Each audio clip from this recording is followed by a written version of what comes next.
Unconscious Monkeys.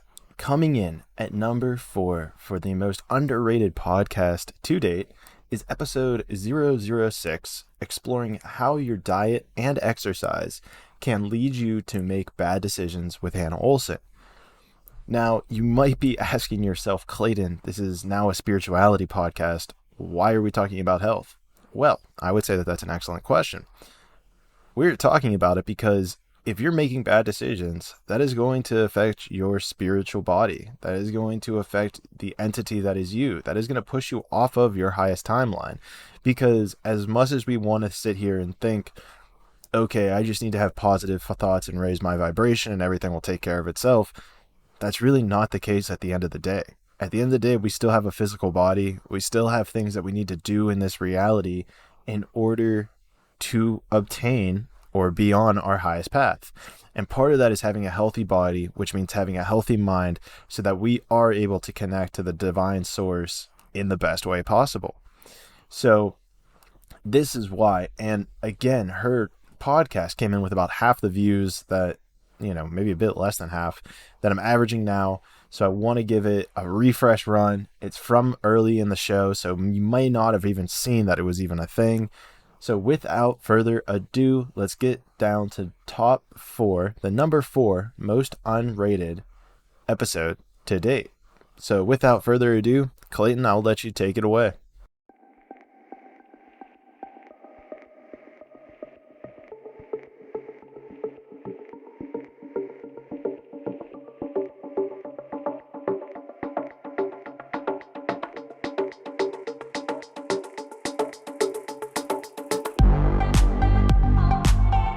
Traveling to consciousness, exploring spiritual journeys to find answers in uncertainty.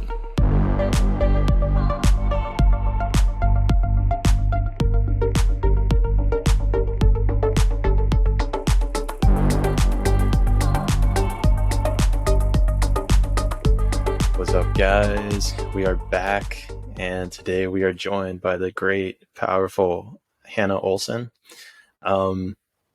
So Hannah and I, we met at a birthday party that, I don't know if you knew this, but I didn't even know it was a birthday party. The day before. Yeah, that's the crux of the story. It's the goal of it, right? So I was talking to Taylor, a mutual friend, and she was like, oh, like on Sundays, because I was going through this period in my life where I wanted to meet more people that were kind of on the growth mindset or like wanting to expand their horizon, expand their mental circle. And I guess in my mind, I didn't really have a strong growth friendships in my life. And so I'm talking with Taylor literally the next day after I thought this. She's like, oh, like on Sundays, I always hang out with like, my friends that are starting businesses, my friends that are doing this and that. And I'm like, hell yeah, like I'm down to come. And she's like, okay, cool. Here's the time, all this, blah, blah, blah. And so I was like, all right, I gotta show up to impress. And so I made a 3-pound tri-tip roast. I think it was the hit of the party. But the crux of it is I didn't even know that it was Cass's birthday. And on top of that, it was supposed to be a surprise birthday for her. So luckily I didn't ruin that, but I was kind of thrown off guard whenever I showed up, and I got like presented all this from Taylor. But one of the beautiful things of that night is that I got to meet Hannah Olsson, and through discussing like meat and food, I found out that Hannah does holistic. And correct me if I'm wrong here, but you train people how to eat in a holistic manner. And we had a great conversation, and whenever I was putting together this podcast, I mean, we stayed in touch, I guess, over Instagram and all that stuff. And so in putting together this podcast, I was like, holistic food, that's something I know a little bit about, let's say. But I was like, let's have a coach on and see what information she has. So thanks for joining me. Yeah, I'm happy to be here. That tri-tip was the hit of the whole party. Sorry, Cass. Sorry, Taylor. But yeah, so we got to talking about just nutrient dense food because that's what I care about and that's what I'm into. And so I've been a certified holistic nutritionist for a few years now, and I work with people one on one, just like helping them figure out what to eat because our food environment is insane and it's just hard to even navigate the grocery store. So I just, yeah, get a lot of joy out of that. It's It cool. is. It's a good way to put it. It's hard to navigate the grocery store. It's Um, it's insane. Yeah, it's like everything is either packed with sugar or some sort of sugar derivative that's just there to attack you. So maybe this is a yeah, it's not good. So maybe this is a good place to start. Whenever you work with your clientele, when they come on, like, is there are there stigmas usually that you have to break down, or do you kind of just say here it is? Because I feel like, because first of all, nutrition is like a very nuanced and difficult conversation sometimes, Mhm. because we all have our it could honestly fall in the realm of like religion and politics, where it's like people get what's that. Of course. Of course. Yeah. And so, I mean, how do you kind of approach, let's say a new client or even anyone that's just like interested in the idea to begin with?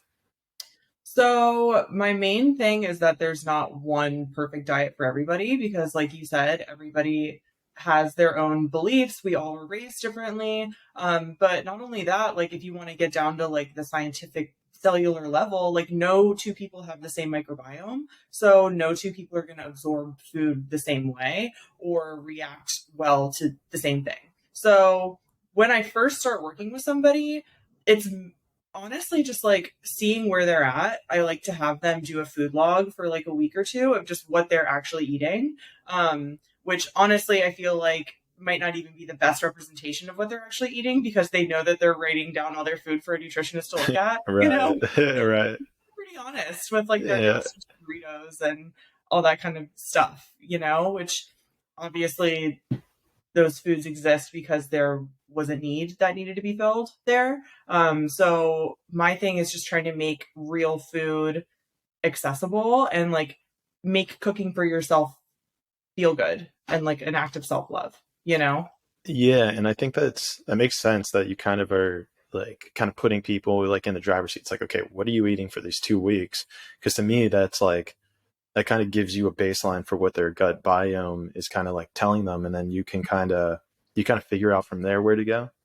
Well, yeah, and like, from there I can just see like if you're eating a bunch of sugar all the time, then like that's the first thing that's got to go. But if you're eating relatively healthy foods, maybe we just need to kind of switch things around. But it also depends on what somebody's going through. You know what I mean? On if they have a really bad period or if the guys can't lose weight or whatever it may be, like figuring out what they need to work on and then just helping them through it. And I will just say that for the most part, everybody knows what they should and shouldn't be doing. We know that we Yeah. shouldn't be eating Jack in the Box at 3 a.m. after getting wasted every night. Like that's just like a baseline thing. And so when people come to me, they kind of just really need like a support, and somebody to just check in Interesting. with them. Do you feel like they're not getting that support anywhere else, or maybe they're nervous to approach other people to support them? I think that that's mainly the thing. Um, the people that do come, like you have to be at a certain place in your mind to even reach out to somebody to help you with your Sure. nutrition. Like you have to be pretty over it, like if you get a personal trainer, then you have to like really not like where you're at physically or whatever the case may be. So I will say that people that do step up and reach out and become a client are already in like the mindset of improving. Okay, yeah, they already have that baseline of, it's not like you have to like kind of pull teeth to get people to do what you're saying. They're already kind of like, I huh? refuse. I You do not refuse. refuse it. Yeah, and that's You're one just thing. like not working with you.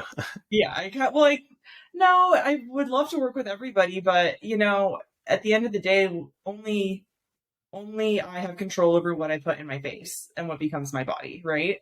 And Sure. so if this person is just like, I ate a cookie yesterday or I ate whatever, it's like, cool, then you don't like then you're not really wanting to do this, and that's fine. That's beautiful and that's fine, but I'm not gonna like babysit you and text you every day, which maybe I should Right. be better at.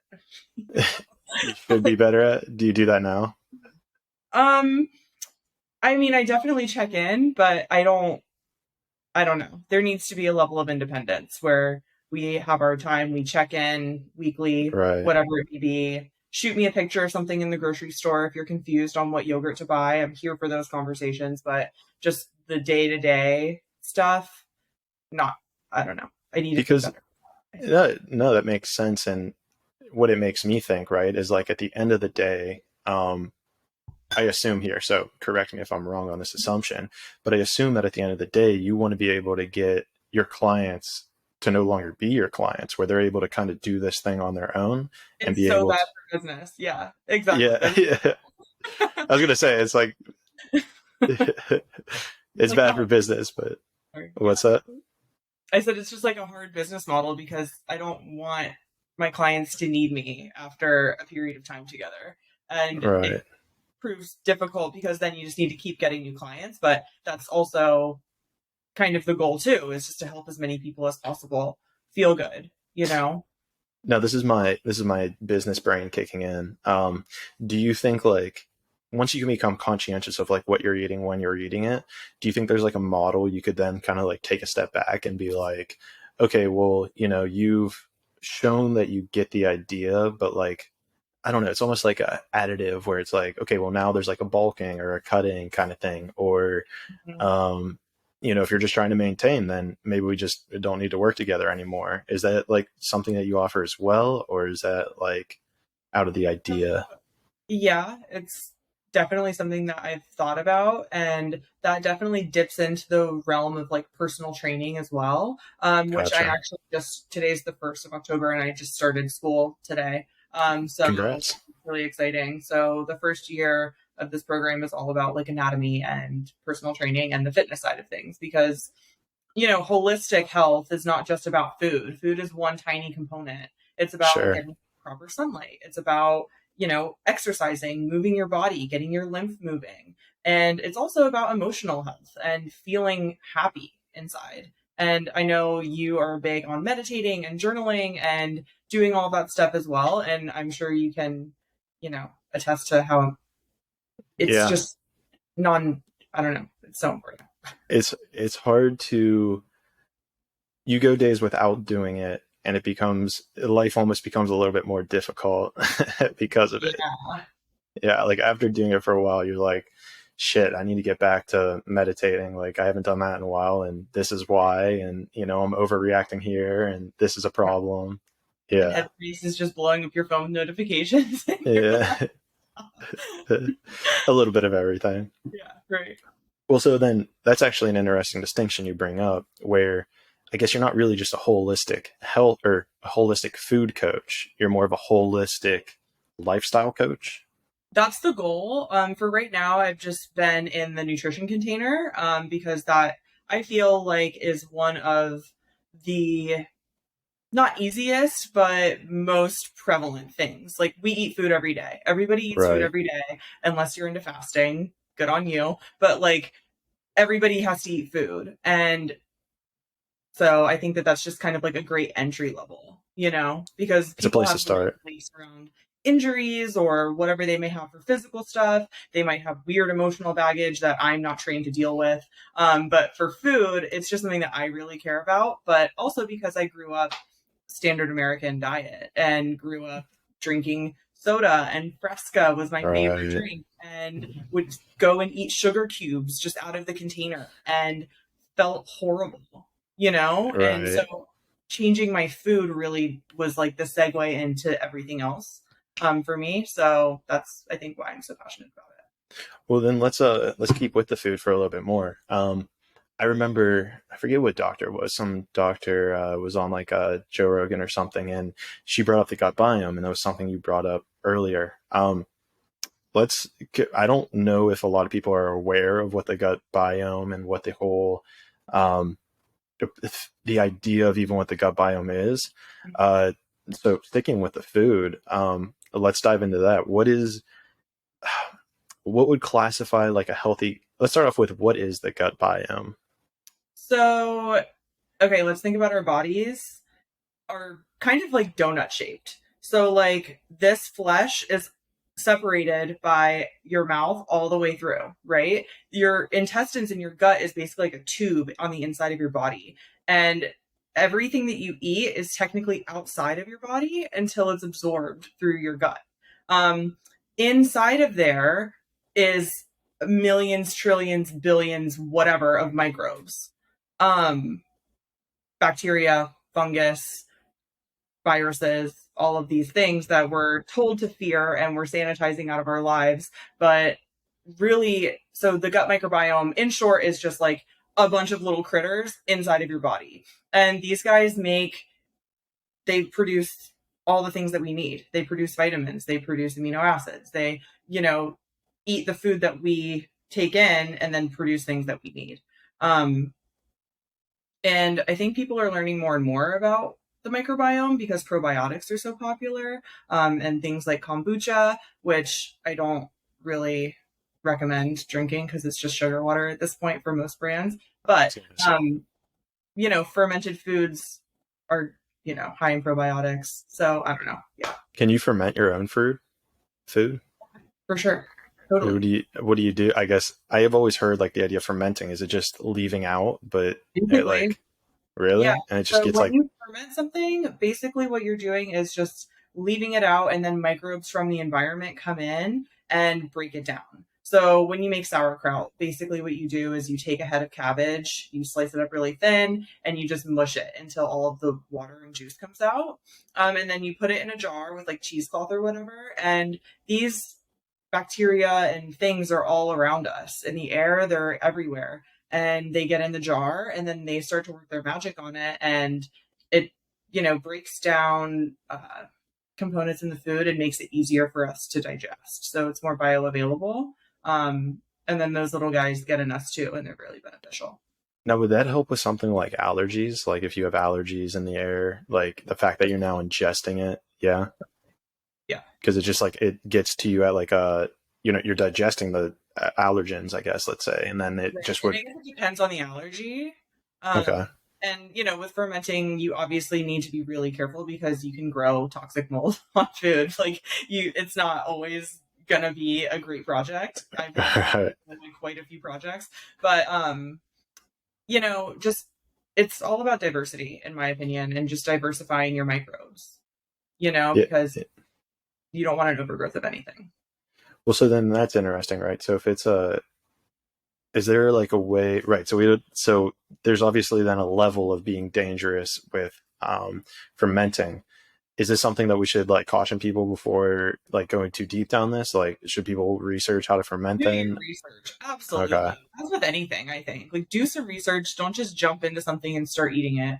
Like, you just need to make sure that you're doing it properly, especially if you're fermenting something, because, like I said, you can grow things that you're not really looking to have on And your. would that include alcohol? Because I believe that's a part of the creating alcohol process is fermentation. So Oh, is absolutely. it, And beer. Yeah. so then would just, I guess, fermenting, but so then where's the line here, right? So in my mind, help me out here.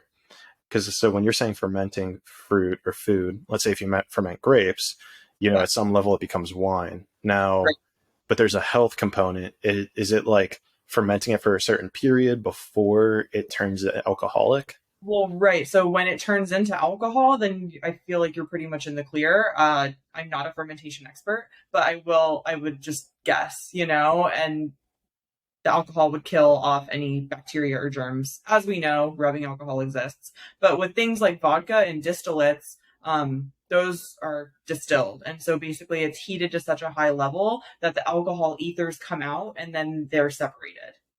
Okay. So then is that the, what is that? Booze. Yeah. Well, so that's what I'm kind of interested, right? You're saying like, so then with the fermentation, it's supposed to become alcoholic, but um, alcohol is bad for your liver, right? So am I missing something here where you're supposed to ferment food and then it doesn't I wouldn't become say that sauerkraut is alcoholic. right? I would not at all. Because, I mean, you can buy it in the grocery store. You don't need to show your ID. It's not. So I think that there's a level where it does turn into alcohol, but you also need to have a lot of sugars present for that. which is Okay. why most alcohol is distilled from things like grain or potatoes or grapes, because it has a higher sugar content that gives those little guys food to convert into alcohol. Gotcha. So it's fermenting high sugar items that makes it more alcoholic. I think so. Okay, so then whenever you're fermenting, what type of things are you fermenting? I fermented carrots. I fermented cucumbers, like making like a fermented pickle.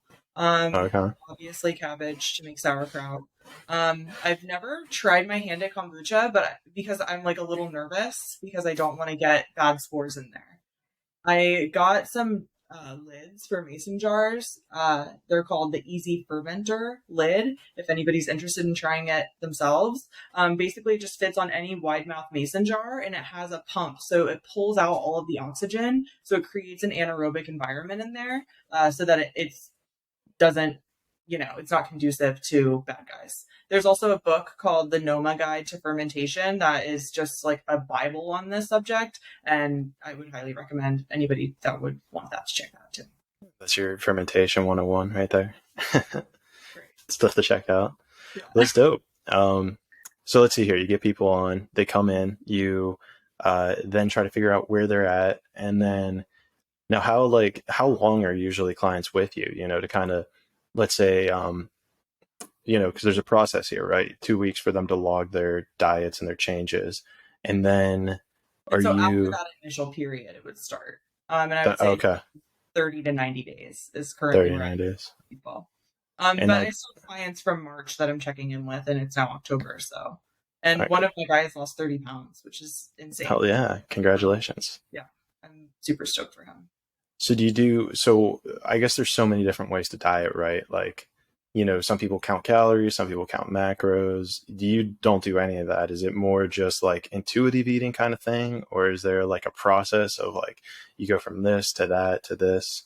That's funny you bring that up because I've debated so many people on calories and the importance of them or whatever it may be. And yes, calories exist, but I don't think that they are the best metric for what we are going to be consuming and how we should be consuming food. Because Sean Stevenson has a great podcast about the calorie. It's called The Secret Life of the Calorie or something like that. And basically to measure a calorie of food, they put a food item in like a box inside of another box, and then they set it on fire and see how much energy is given off. And that unit of energy is called a calorie. Interesting. Our bodies don't work like that. So, We don't ignite food on fire. right, our bodies are not a furnace as much as people would like to think that it is. So I don't really like that, and I also don't really like counting and all of that stuff as like a day-to-day lifestyle thing because it can be super obsessive and can Right. become weird, like emotionally and mentally regarding your food. Versus Yeah. just my approach is eat real food. Just eat real food from nature, from the earth, as it was supposed to be. Eat eggs that were, on pasture, in the sunshine, happy chickens. Same thing with beef, grass-fed beef from normal animals that are living a normal life. And, Right. I respect vegans. If you want to do that, then do that. But I'm all about nutrient-dense foods as well. So nutrient-dense foods meaning eating a portion of food and getting as many nutrients out of it as possible, which I remember us talking about that, obviously you brought over a beautiful tri-tip and we're just talking about how meat is perfect food, Right. at least It for has me. everything. Right. I mean, it has everything in it, right? And so that's something I've always thought about, right? Is like, I the whole vegan idea, I'm right. I mean, it seems like it's so difficult to get in all your amino acids, to get in like just from a natural thing, whereas a piece of meat, it just already has red meat, I believe in particular, correct me if I'm wrong, just has all of it already there. Um, so, I mean, do you have people who come to you and are like, well, I'm only vegan or I'm only pescatarian? And then do you need to work around them? I do say I'm not for you because I just don't specialize in that. So I don't have Gotcha. a specialty in vegan nutrition. So I don't really care to learn how to get you all of your macros, because there's somebody out there that is vegan and is doing it well and, like specializing. So I've turned away Right. a couple people, but I have converted a couple of people too back to Yeah. eating meat, which feels so good. Being still alive, some girl got her period back. Like, what? She didn't have a Really? period forever, and that's like a huge sign that your body isn't getting what it needs. And Right. so she started eating fish, then chicken, then is now, texted me the other day, hey, I'm eating a steak and I thought of Just you. like a normal menstrual cycle and everything. Yeah, right. Yeah, And it's because not, that's. Go sorry, ahead. I was just going to note that with eating meat and like with eating an animal based diet, it's not just about eating like the muscle meats, but also eating organ meats. And a lot of people aren't really into that, but liver is literally like the most nutrient dense food that you could ever eat. If Right. a wolf kills something, it eats the liver first. The alpha gets to eat the liver. They don't know why, like the wolf isn't consciously aware that Right. it's nutrient dense, but it's just like a thing in nature. And so if you aren't into eating organs, but you do want to get in nutrients, I recommend desiccated organ powder. Like they have capsules. Heart and Soil Supplements is a really great one by Carnivore MD, Paul Well, what do you Summers. think? So liver is definitely something that I've been trying to like get more into my diet. Not the easiest thing to find in the world. Um, so if you have to go the capsule route, where like so like for example, like I kind of believe like I take vitamin D3 for example. The purpose being is that when you're in the sun, your body absorbing the rays that it somehow converts it into vitamin D3. I don't know the entire process. Where is kind of the line between getting all of your nutrients from capsules, let's say, versus the actual meat or the actual organ? Like in your mind, do you believe that you can sacrifice some of those things? Um, because I guess I always find it funny because there's a scene in Rick and Morty where it's like a futuristic time. Not sure if you're a fan, but they get to a point where it's like they're only eating pills. Like it's like who's ready for their pill brulee? And he just brings over a whole thing of pills, and they just like downing pills, and so I mean, I feel like in a utopic futuristic society. Oh, didn't put it on silence. uh, okay, well, it's cool. At least you got it out at this point. Capsule. Right. So is it like I don't know, where do you, I guess the question kind of is like, where do you land on, the, as a holistic approach, how about this? What are you able to substitute with pills versus you need to eat the actual food to get it? In my opinion, anything that is created in a laboratory or put into a capsule is never, ever, ever going to do the justice that nature will do for the same thing. I recommend the desiccated organ capsules because it's literally a whole food that they dehydrate, grind up, and then put into these things. And you eat 6 of them, and it's like a serving of liver. And that is still real food. Whereas for Okay. supplementing, as far as like vitamins and minerals and stuff, I think that people need to be careful about it because a lot of these things are super synthetic. And can honestly just be a waste of money because your body can't really absorb them properly. So I would always recommend trying to get everything you can from whole food sources, mainly animal based sources. Just because, like we were just saying, it's the most nutrient dense food. However, I will say that our soils, after generations and generations of really poor farming practices, are super depleted in nutrients. And so that is where I would recommend, you know, finding a local farmer that is growing things on compost and is growing nutrient dense foods. A great example is there's a farmer named Joel Salatin, and he is out in Swope, Virginia. I flew out to his farm this summer and went to a holistic health conference there for a few days. Oh, And that's so cool. it was seriously just amazingly mind blowing. And he has gotten, I think it's like a tomato from his farm versus a tomato from the grocery store and sends them off to a lab. And his foods have just like so much more nutrients. So It's off the it's charts. growing it right. Yeah, it's because he's growing it on soil that is cared for with love, which really I think is huge. I think it definitely goes a long way. You can tell people when people put passion into something, it really shines through in whatever it is. I think that's just like a universal thing, whether it's, yeah, exactly. The energy's transferred, whether it's to the food, whether it's to the, relationships, whether it's to, your job. I think it just goes through everything. Um, and so compost real quick, my ignorance of growing stuff on compost, my mind goes to thinking like we're talking about like paper, like newspaper, or just like paper that's getting recycled and they're able to create soil out of that. No. Yes, you do need paper and mulch and stuff for compost, but compost is any biological material because everything Okay. breaks down. Everything that's organic and natural is going, from the earth and back to the earth. For So sure. basically, you throw your banana peels, your eggshells, your bones from your meat, your whatever you have, all organic material, you put it in and it's going to rot and break down and decompose. And those nutrients and those components and the carbon doesn't go away. You're It just right. becomes soil that you can then grow. And You're here in like, San Diego, there's a mushroom farm that you can get really good mushroom compost apparently for. And I is just it moved Angel Farms? and I can't wait to start my garden. Is it Angel Farms? Sorry? Is it Angel Farms? I think so. My friend was telling me about it the other day. Okay.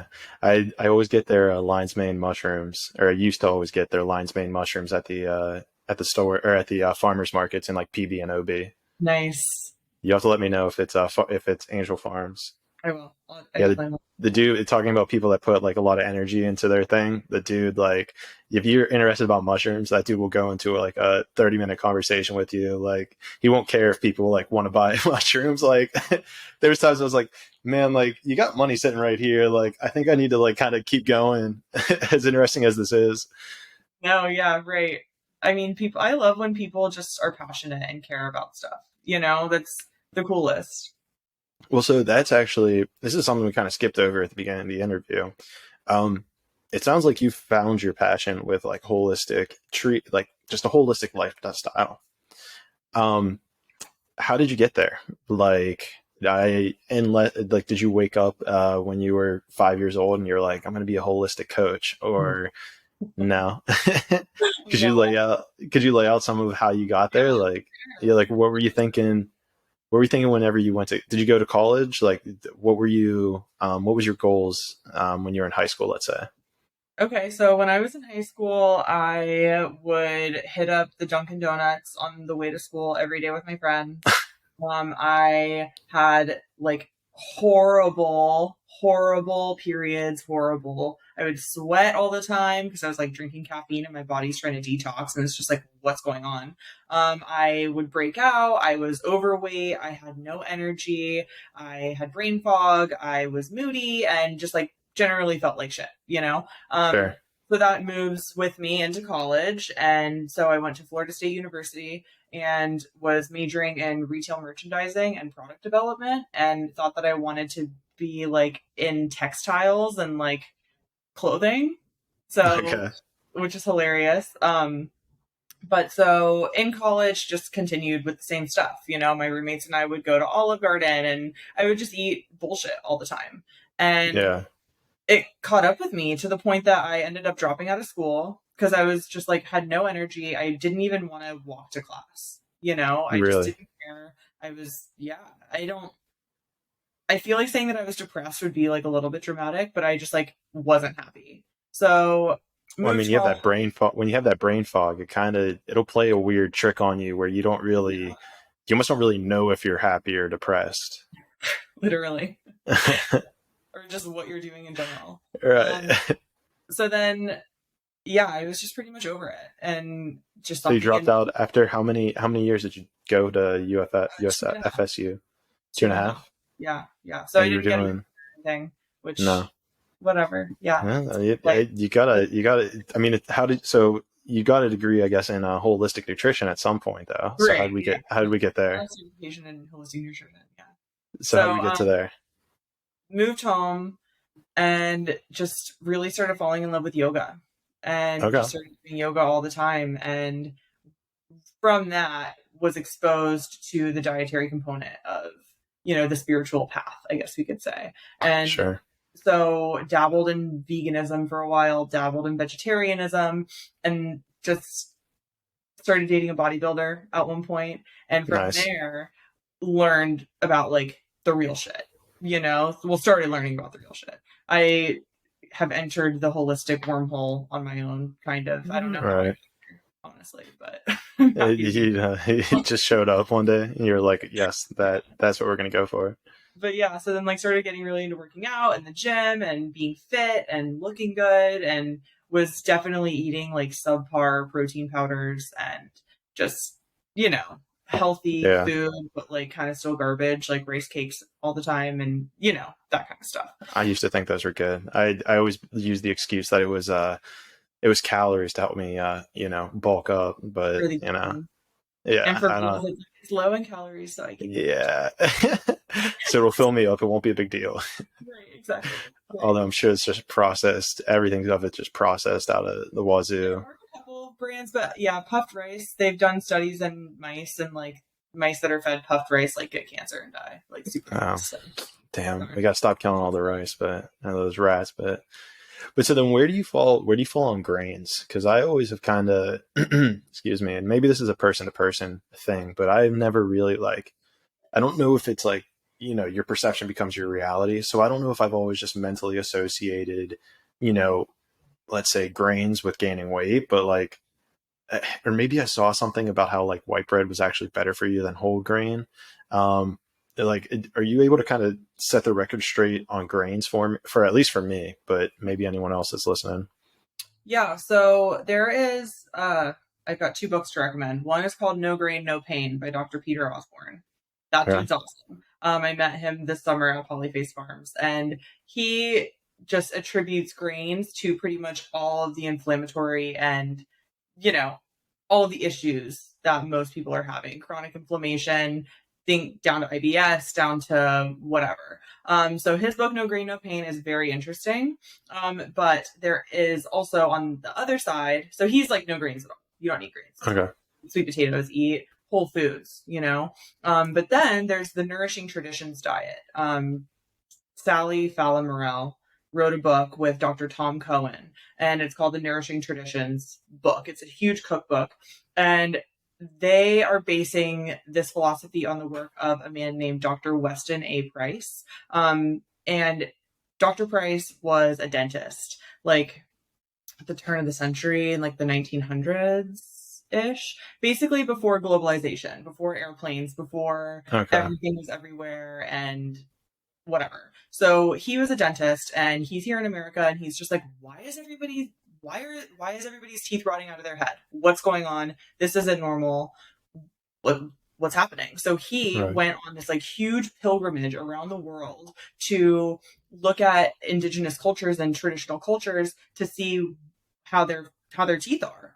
And what he found was that these people that weren't eating processed grains, that were eating flour and refined sugar and, industrial revolution food, these people that were eating normal ancestrally consistent diets of fats and proteins and minimal carbs and like berries and stuff had perfect teeth, Yeah. perfect dentition, perfect like palates, perfect everything. And they were robust in their health too. And so he basically went all around the world. So he went and saw people in Alaska. He was down in Africa. He's over in South America. He's in all of these indigenous places and collected so much beautiful information, which looking back, like, I don't think that he knew how important that was going to be, No. at all. He was just kind of doing it, and then Right.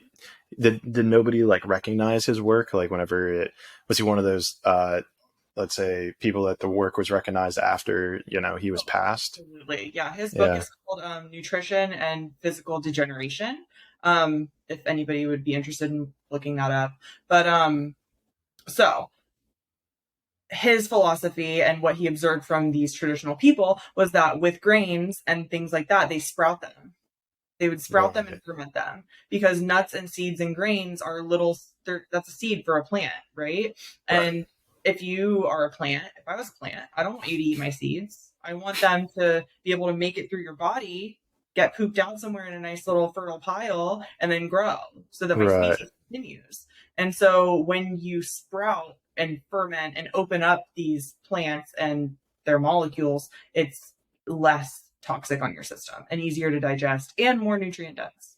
That's interesting. And then, so what's the process of sprouting? Just letting it be until Basically it. like putting them like in between some wet paper towels for a few days. Yeah, but Okay. you can, I mean, we live in such an amazing time. I was at the grocery store Sprouts the other day, and they have like sprouted lentils and sprouted mung beans in a dried bag on the shelf ready for you to eat. You know, Wow. Ezekiel bread is another one that I think is a little more popular. People think that it tastes like cardboard, but I love it because it's sprout. So yeah. So because you know the nutritional, and this is something I've realized is once you start realizing like the nutritional value of what you're eating, even though like originally it didn't taste as good, you almost start, I think two things happens. One is you cut out so much of the sugar in your diet. And so then your brain relatively doesn't compare this to just something that was like sugar packed. But I think there's also something that flips with, like, okay, I'm eating this with sprouted, like kind of just what you said. Once you have that like knowledge, once you have the knowledge of like, okay, well, if I eat this and it's not sprouted, it's going to do this, this, and this to my system. But now that I'm eating something that is sprouted, it tastes better because I know what the beneficiality, I know that Mhm. it's more beneficial to my body and system. Right. And so Dr. Stephen Lin wrote a book called The Dental Diet. And in the dental diet, he basically goes in, it's basically like an homage to Weston A. Price in this book. But he talks a lot about phytic acid, which is in Hmm. like nuts and grains and stuff. And phytic acid is like an anti-nutrient. So not only is it like kind of harmful and will mess up your teeth, but it will make it so that your body can't absorb nutrients, which, people's teeth start getting cavities and rotting out and falling out, not because of sugar. Like, yeah, your microbiome is also in your mouth, but it's because your body is like pulling for spare parts and pulling for nutrients out of your bones because your diet is so deficient in nutrients. That's a good way. That's kind of a good way to look at it, right? Where it's this like competition for resources. And a good example, I'm sure you're aware of this, but I'll say it because I feel Mm-hmm. smart whenever I say it. I like this thing. Orange juice. I remember that they ran like a lot of tests. Well, first of all, let's go back. Whenever I was doing the carnivore diet, I remember a lot of people were like, well, you got to make sure you get vitamin C. Vitamin C isn't in meat, so you need more vitamin C, da da da da da. Started doing the research. Started doing the research here, and what happened is that the phytic, I don't think no, it wasn't phytic acid, it was the sugar. So vitamin C and sugar compete for resources the body competes to digest it. Maybe you correct me here where I'm messing this up, but essentially, like for example, if you drink a glass of orange juice, they say, oh, it has all your daily vitamin C. Well, the problem is that you're intaking it with all of the sugar that's coming in the body, and so the body has to choose between digesting the vitamin C or it has to choose the sugar. And I think what ends up happening is that you need like a lot more vitamin C in order for you to be healthy and to not compromise your digestion or your vitamin C intake. Have you heard that before? Or I haven't heard that specifically, but I don't recommend juice at all. I mean, no? green juice is cool. Like celery juice, I love. It feels good. I drink it all the time. But like orange juice and apple juice and all of those things, you're just removing the sweet sugar part from the fiber. And I think that the fiber plays a huge role in it as well. But with the juice, I don't know. Like I said, I haven't heard anything specifically about the vitamin C absorption, like competing with the sugar for what's going to get processed. But I do know that that will definitely cause your insulin to spike and your blood sugar to spike, and just gets you on this roller coaster, which is not we really can we'll leave that as something to research. Then I'll have to double check and get back to you on that yeah, one. I would love to hear about that. I'll see if I can find an article on it. But to the juice comment, that's something that I like. Well, now I've taken a step back from is even like juices where, like you're saying, it's like you need, and I think another thing is like the dehydrated like mangoes or dehydrated like apples that people eat. It's like you're taking out half of half of the item in order to like kind of taste it. It tastes better. It's a snack. And then they argue that it's healthy. And it's like, well, you're removing, I don't know if there's like a good analogy for it, but it's like you need both of them together in order for your body to digest it properly. Well, and I would argue that everybody is probably, well, not everybody. Many people are so dehydrated already that you don't need to be eating dehydrated fruit. Like, please eat the real juicy fruit and get the there are people that will argue that fruit is high in deuterium, which is like an isotope of hydrogen. I'm not going to go down that rabbit hole. But anyway, eat real fruit, eat real food. I will say that dehydrating fruit, I feel like, is rather like traditional. If you have a bunch of cherries and you were growing cherries all season and you want to preserve them for the winter, you're going to dehydrate them. But just drink a lot of water, I guess, if you're snacking on that stuff. But don't snack on that stuff that much. Well, so Anyway, in my opinion.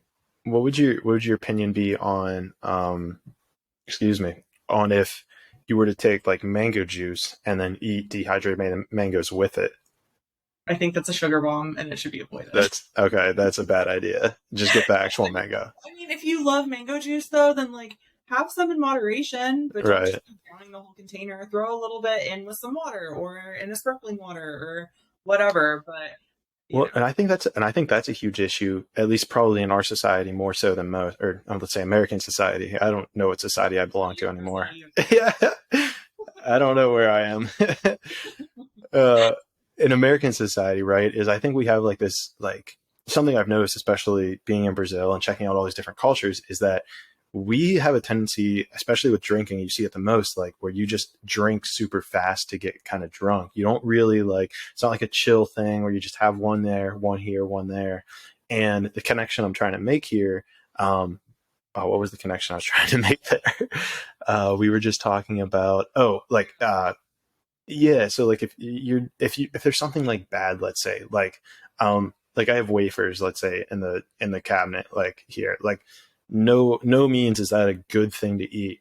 But I think the caveat there is that if I want to have one, you can have one, but be conscientious of like having one versus having 10, because I think what happens is we get in these mental cycles where it's like, I just ate half a bag. I'm a terrible person. Now I'm not going to eat. And then you're like, all right, well, I haven't eaten them in forever, so I might as well eat the rest of the bag. And then you're just like, I hate myself. I hate life. I'm a terrible person. And then you go out of these whole roller coasters instead of just kind of keeping this like, more consistent, leveled off vibe. Yeah, I was about to sneeze. Sorry. Yeah, it's okay. Go for it if you need to. I really wanted it to happen, but it went away. Now I'm sad. But no, so definitely totally agree with you that they're, enjoying life and enjoying food. And there's so many good foods that I love to eat all the time. I'll definitely get down on pizza. I'll definitely get down on dessert. I love chocolate. I eat chocolate all the time, but I eat dark, unsweetened, organic chocolate, that's like, I love dark chocolate. I just love it. I love it so much. What percentage do you go for? 100.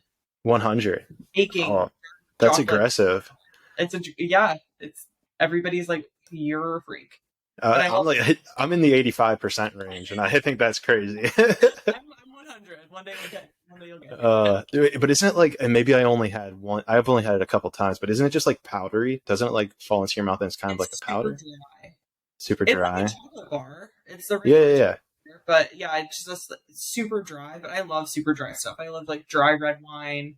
I love dry stuff. I was gonna say, do you like complement it with something to get it like less dry? No. Just have that and like drink some peppermint tea. That's like my favorite combos. Peppermint tea with some dark chocolate. Get like a peppermint mocha vibe. That's interesting. I'm gonna have to go down to the store and see if they have that, because that sounds really good. Yeah. What were we just talking about? Because I wanted to add on something. Oh, we're talking about food. Yeah, like how you would just the ups and downs in the guilt cycle. Right? Yes, the guilt cycle. That's a good phrase. Yeah, it's like a guilt cycle of just like, okay, I'm going to eat this food because I deserve it. And then you eat it, and then it's just like, why did I do that? But instead, just having 3 bites of something. The third bite of dessert tastes just as good as finishing the whole plate. And you can get into money or whatever, but I don't know, it's your body and it's your health, but it's also your life and it's enjoying your life. And I think that food should be enjoyed. We are animals at the end of the day, and we can't really hold it against ourselves that like our biology just wants to consume calories for the winter that's apparently never coming. You know, the Right. starvation period that our ancestors went through so long ago. And that's where discipline comes into place of, doing an intermittent fast and not eating all night and waking up in the morning and emptying your stomach and letting your body work through the stuff, and Yeah. then have a bite of dessert, eat a bite of pizza, go out with your friends, but just make it a one meal. Don't do it an all day or an all weekend or an all vacation thing. Yeah, and anyone who's looking to fast, I think it's phenomenal because I absolutely Yeah. get I feel like I get the best sleep of my life on days that I've like fasted or even just a couple hours before bed. I mean, I don't like strict rules. I feel like they get a little fuzzy when you're like, don't eat this before this time and all that. But Yeah. yeah, but if you go a couple like hours before bed, usually I notice the sweet spot's about like 3 to 4 hours before bed. Like yeah, you go to bed and you're just like a little bit hungry. I get like these crazy vivid dreams, and it's super powerful. And then honestly, the bonus feature is in the morning. You like look in the mirror and you kind of look kind of skinnier. Yeah, you're kind of like, oh yeah, that's fucking sick. No, for sure. And I think that, you probably are having vivid dreams because your body isn't having to work through food and it's Right. like actually healing and, doing other fun stuff. Like digesting What it food needs to takes do. so much energy. And everybody that has fasted always will tell you that they feel amazing on like day 2 or 3 after you get over like the withdrawal symptoms from sugar and whatever you're Right. tossing from. But it just feels so good. I've been intermittent fasting at night. Like I've been trying to do, I'm flexible with my windows, but I'm just trying to like not eat first thing in the morning. I just made this smoothie because I knew that we were going to be talking for a while. So I wanted to get in food before I got hangry, because there's that, Yeah. you know, We can't be recording Hannah when she's hangry. That would no, just make for a terrible podcast. No. Might have to cut it short if that was the case. no. You're like, all right, sorry guys, she it's too early for her. She's We'll have to reschedule. We'll have to reschedule her.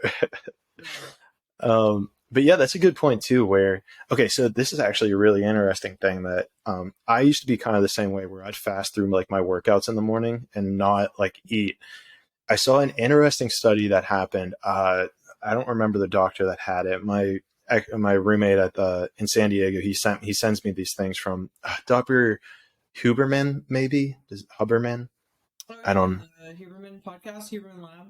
Yeah. That sounds about right. Dude's Jack. So um, he showed a study where he was saying that like between the hours of 5 a.m. and 10 a.m. is the best time to take in protein for protein synthesis. And then as the day goes on, like there's like our circadian rhythm is tied to our protein, like the way our body digests protein. Um, so maybe maybe if you are more aware of it, like how does that kind of tie into like this whole fasting thing? Because like the mornings, I don't, I kind of got into a thing where I like working out fasted, but now I feel like I'm sacrificing eating my protein for fasting, and it's like, or I'm eating protein to Right. sacrifice fasting. I mean, at the end of the day, I want to look good, but I also want the inside of me to be solid.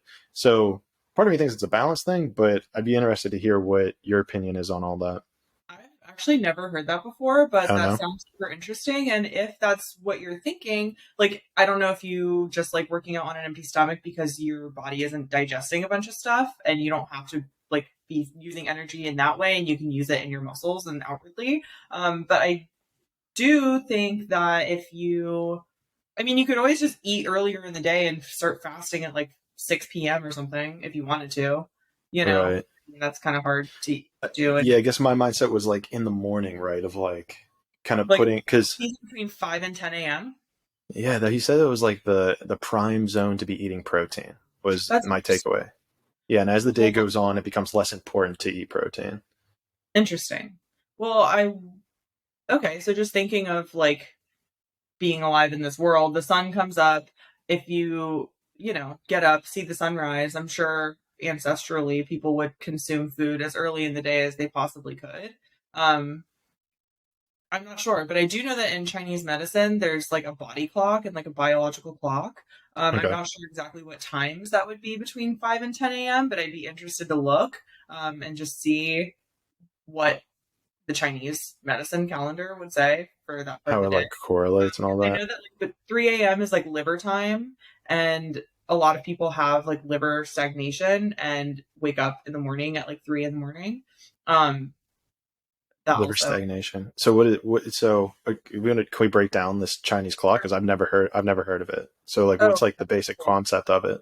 so I am a total novice when it comes to Chinese medicine, but it's so interesting Okay. to me because it's like 5,000-year-old system of using food and holistic medicine to heal the body. But so all of the different organ systems are associated with emotions and have like their own chi, you know? So if your liver chi is stagnated, you can be angry or frustrated or, you know, every your spleen and your stomach is associated with worry. Your lungs are associated with grief and sadness. If Mm, that chi is out of whack, so the Chinese can use your emotions or whatever your symptoms are to really like dive into that deep emotional level and see like what's going on with you. I was gonna go to school for acupuncture this year, but I didn't know if I was gonna be moving like out of state or whatever. But that's definitely gonna be somewhere in my life because I think it's so fascinating. But basically, acupuncture. just like to encapsulate, it's just like energetic systems in the body, you know. Okay. Which is an interesting segue because I heard you mention spirituality when you were talking about like the whole yoga phase of your life. Um, this is a story that I want to bring up with you, and I talked about this on episode 2 with Tiara Alicia. And so, if you haven't heard that, I highly recommend it for you because I think you might like it. But the core concept is about these energy systems, right? And I don't know if you're aware of the chakra system, I For sure. believe. Yeah. Okay, cool. Just to verify. And so, in coming to that, in my epiphic reality with it, I, was challenging it at every level. Like, well, if this is true, then that, let's try this. And it kept showing me true. But the one thing that like put me over the top um, I've always kind of had a clear face with acne, but my neck, and I don't, it's probably okay to see now. It's not too bad. Um, was it had pretty bad acne on the sides and then on the back. And, Oh, your you throat know, chakra. yeah, it's the throat chakra. It's represented by the color blue. So in my, journey, I was like, huh, well, I don't really eat any blueberries. So let's take a gander if I were to eat blueberries and see what happens. Um, so I then decide for like 3 days, it was probably 2 or 3 days, I was eating like handfuls of blueberries, which I don't recommend. I don't know how, like, again, if we're talking about that up and down thing, don't like just go into your fridge and do that. But within those 3 days, my skin was clearing up. Like it was almost like night and day with how clear it was getting. And I remember I even went to I was seeing a chiropractor at the time, and hopefully I'm going to get him on at some point. But I like brought it up to him, and he was like, "Yep, like that's how it works. Like you eat some blue." I was like, "Shit, man! Like, it's like something that we don't we don't even acknowledge it. It's like it's so taboo in our culture, but." Now I'm kind of going on a ramble, but that was something I wanted to share. Specifically because they were blue to correlate with your throat chakra, which you Yeah, thought was causing that. yeah, 100%. That's really cool. Yeah, and Do you so think the placebo effect had anything to do with that? Like, do you ever listen to Joe Dispenza?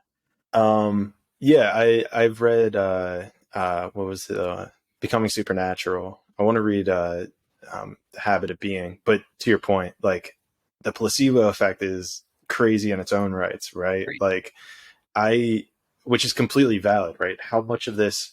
So where's the level of like, well, for instance, like your root chakra, represented by the color red, is like for digestion and all those types of things. So I would eat apple anytime I'm like having bad digestion or stuff like that. I would eat red apples.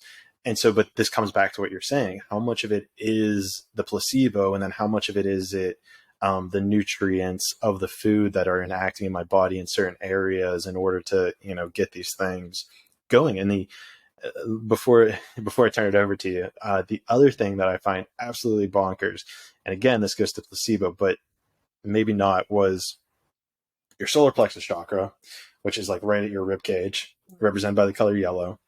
Um, Anytime I would eat a ridiculous amount of sugar, an unhealthy amount of sugar, I would get heartburn, and it's a pain that's like just below your heart, in my opinion. I would eat bananas, which are yellow, and it would clear it up. And that was the first one that I had that like, no way this is real kind of moment.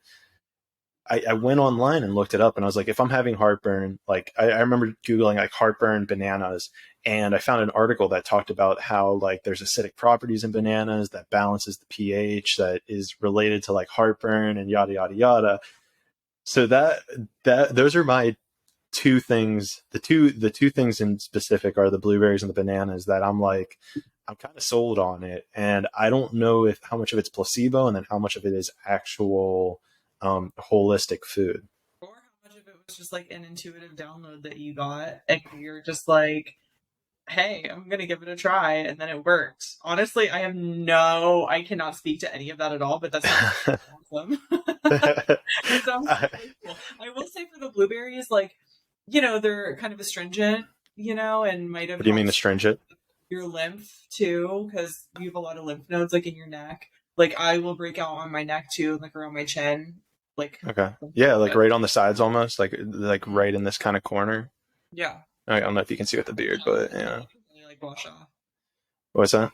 Gua sha is basically like a kind of massage. It can be like a self massage, but basically it's like a lymphatic drainage massage, which would be Oh, really really? good because you're so active. And your lymph is basically like below your skin but above your muscle. And unlike Okay. your circulatory system, which obviously moves on its own, your lymph doesn't move on its own. And Okay. so women, a lot of the time, they'll do gua sha to like get rid of wrinkles and get rid of things like that instead of Botox. But it's just really, really good to move everything around. Gua sha. Is it gua sha? How do you spell that? GUASHA. Okay. I know I'm going to be re-listening to this podcast because there's like 30 things in here that I either need to send you or look into myself. Yeah. So I hope everyone that's listening is taking advantage of this because I feel like Hannah's basically giving us all of her expertise, and hopefully you still get some clients from it. I'm such a nerd. I just love. No, I love it. I love I it. Well, and that's like, and this kind of goes back to how we like met. I mean, I feel like I'm the same way where it's just like there's always a new like layer of the onion to discover almost, and it's just like there's one more piece in the rabbit hole. It's like, Yeah. oh shit, I thought I figured it out. And this is something with jujitsu where I love the story where a professor was like showing us a move in class where I'm not going to get into specifics because it would be almost impossible. I would not understand. I don't think anyone, even if you did jujitsu and I start explaining, you still might not even know what I'm talking about. But you do a certain sequence of movements to get them to get to their back, let's say, and he taught us it, and then in class I like tried it like during our drilling session, and I thought I was so smart. I was like, I've been doing jiu-jitsu for 3 years, and I was like, oh, like professor who's been doing it for 23 years. I go up to him, I'm like, yo, that move you showed us, like I did it, but have you tried like doing this and then that? And he's like, oh, dude, you figured out the next step. Now what you can do is, and then he just goes on like this like 20-minute rant. I was like, well, then you could move that there, this there. I'm like, shit. I'm sitting here like I thought I was so smart, and he was just over here like, oh yeah, that was step 2.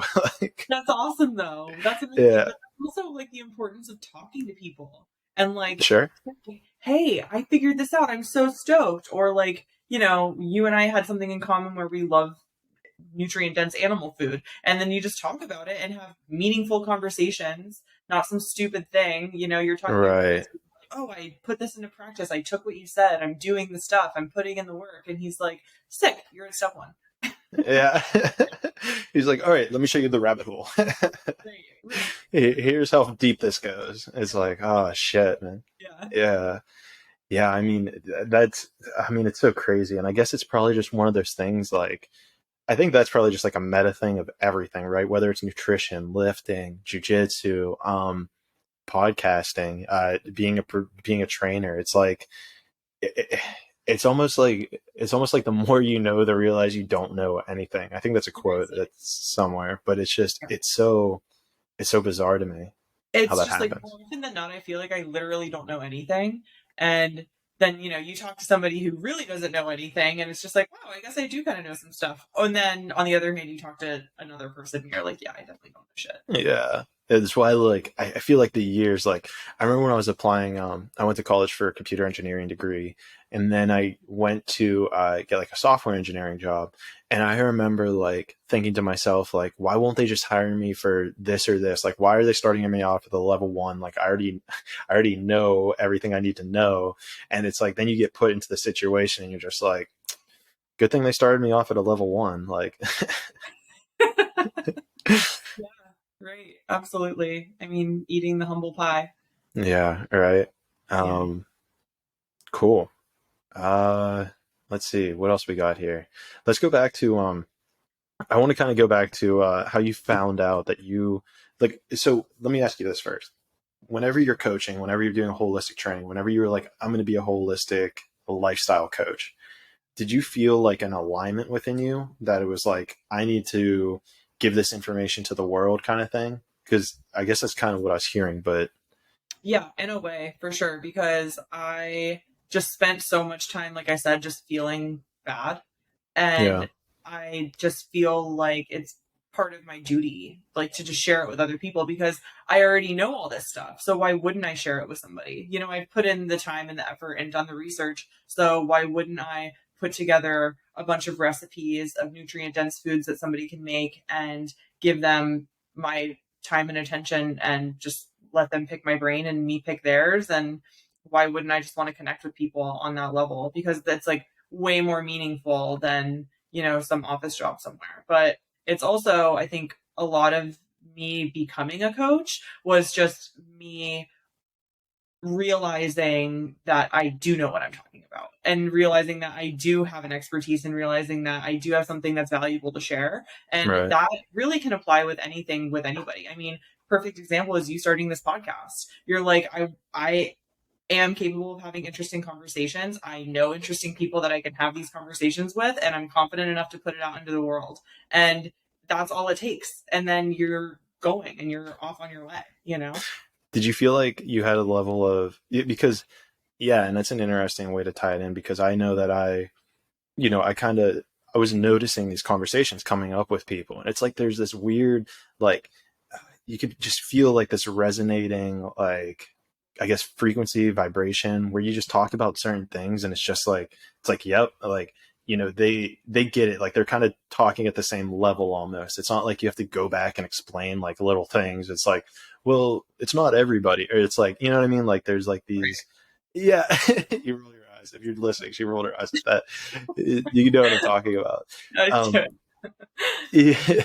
So is there, and it took me a while because I had these conversations with, at least let's say enough people to realize like oh, these need to be recorded. Like I felt like there was just so much value in these conversations of just realness and authenticity that it needed to be kind of captured and put out there for everyone to hear.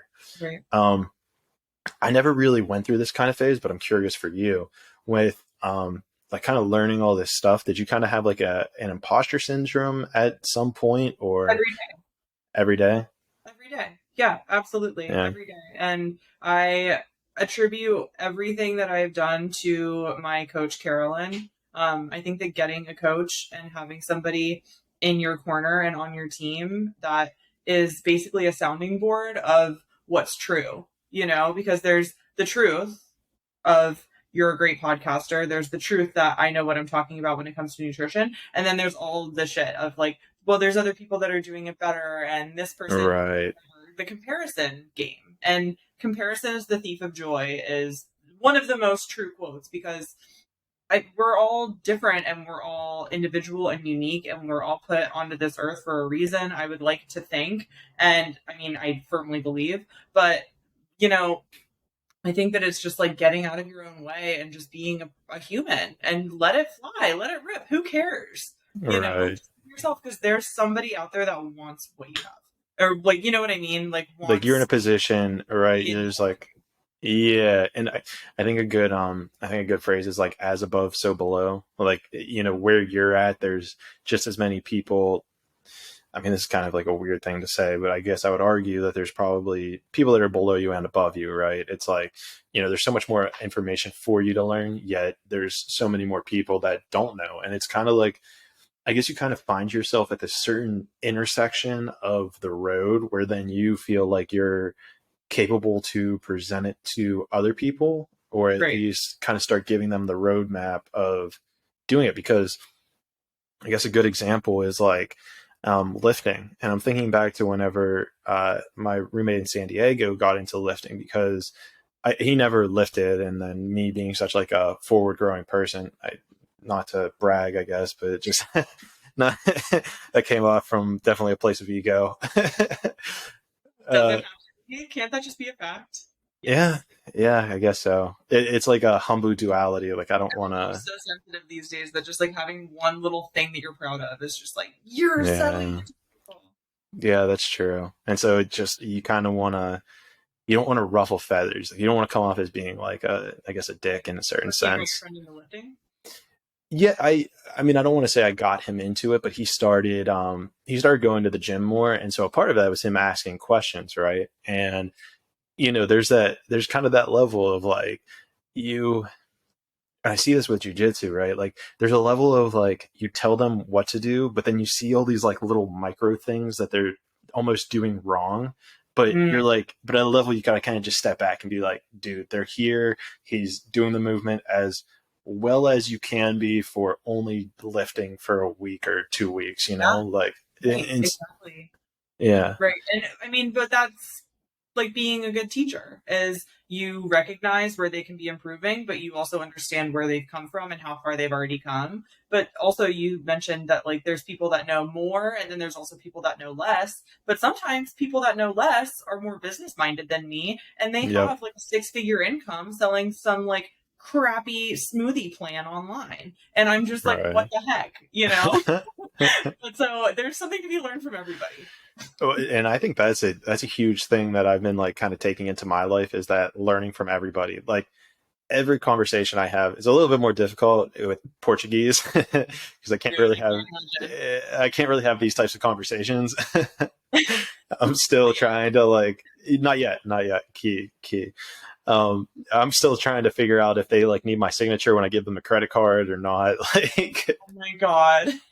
yeah, like after they swipe my credit card, I'm still trying to figure out. Like sometimes they need the signature. They start asking me if I have like a social security number, or What? there's like one more thing. Yeah, they have like it's called the CPF, or they say CPFE, but it's like I don't know. It's some sort of like tax, I think, tracking number that they use that you need to put in, All of but your maybe transactions?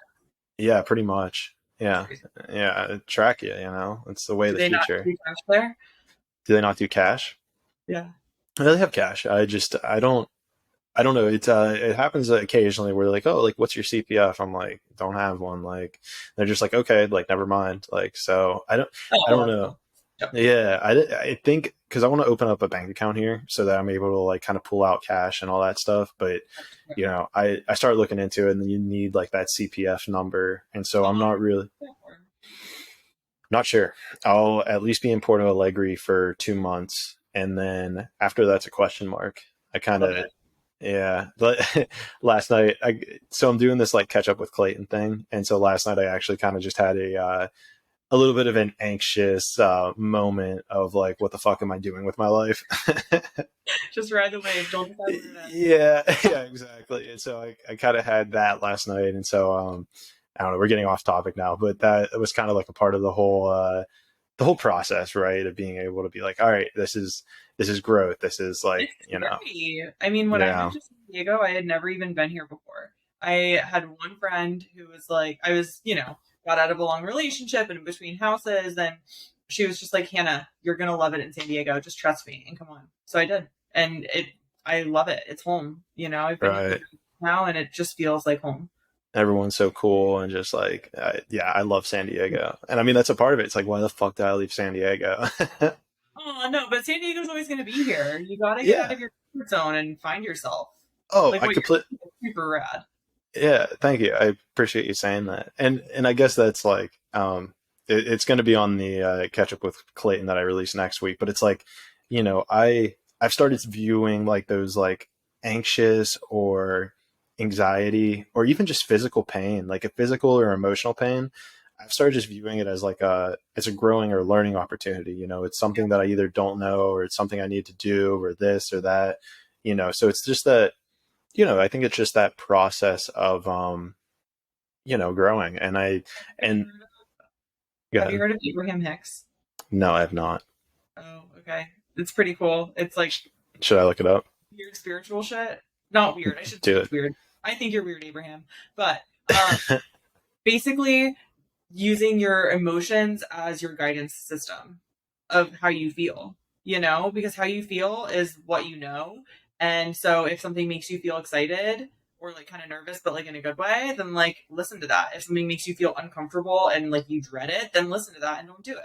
So I think that Right. right now you're probably just like, what am I doing with my life? And I would say just like let your emotions guide you, you know? Yeah, just write it out. No, I totally think there's a lot of, I think there's a lot of truth to that ideology, like, or that, I don't want to call it an ideology, but that way of thinking. Because I mean, I truly believe like, this body that we have, especially whenever it's tuned up right, you're working out, you're getting sun, you're doing all these things, you're eating holistically.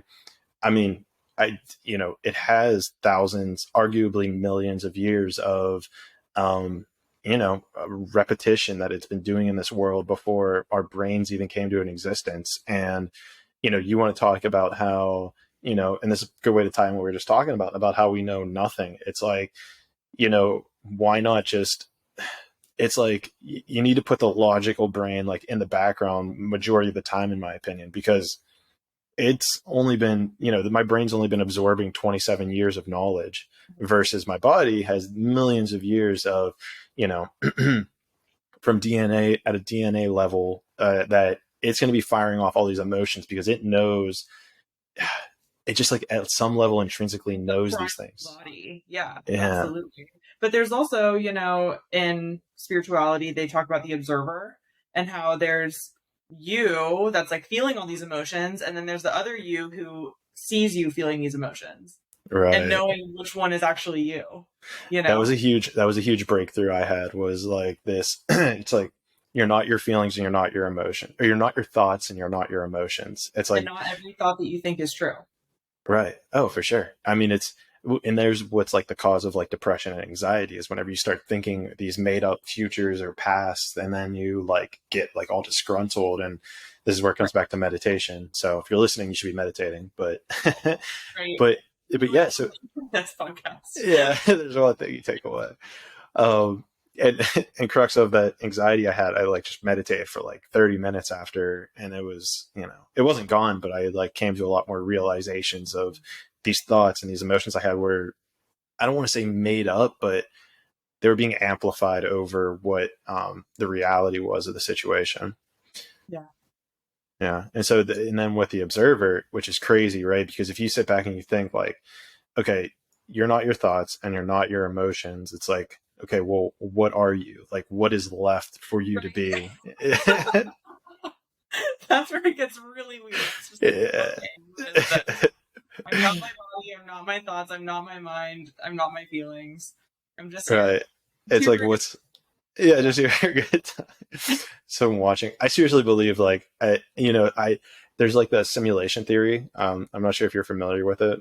Yeah, I do not subscribe. Yeah, you don't subscribe.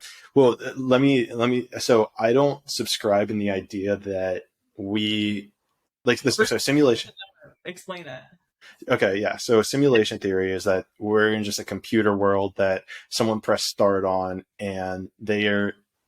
I don't know exactly how far it got, but essentially the idea is that we're in a simulation that people have created, right? And this has been brought up with like the whole computer age. It's like we can create all these simulated games. It's like, well, what if somebody, meta us just press start on a simulation, and now we're all just all this occurred in a nanosecond on someone's fingertips, like this whole reality, right? I'm not saying I subscribe to that, but I think, excuse me.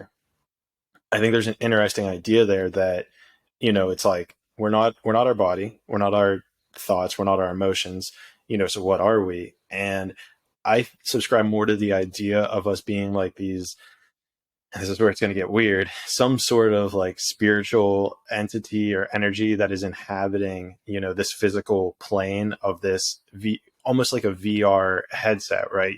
It's some sort of VR reality for them. Yeah, like Avatar. Yeah, that's a good example. Yeah, exactly like Avatar. I guess that's physical to physical, but you get Right. the basic idea there where it's like, yeah, it's just, and then after that, I don't really know where I stand. I had this whole you could check out episode 2 if, you know, to see, I can't wait. I mean, but isn't uh, that just like the basis of what all spirituality quests are? It's just like, what are we? Where did we come from? What's going on?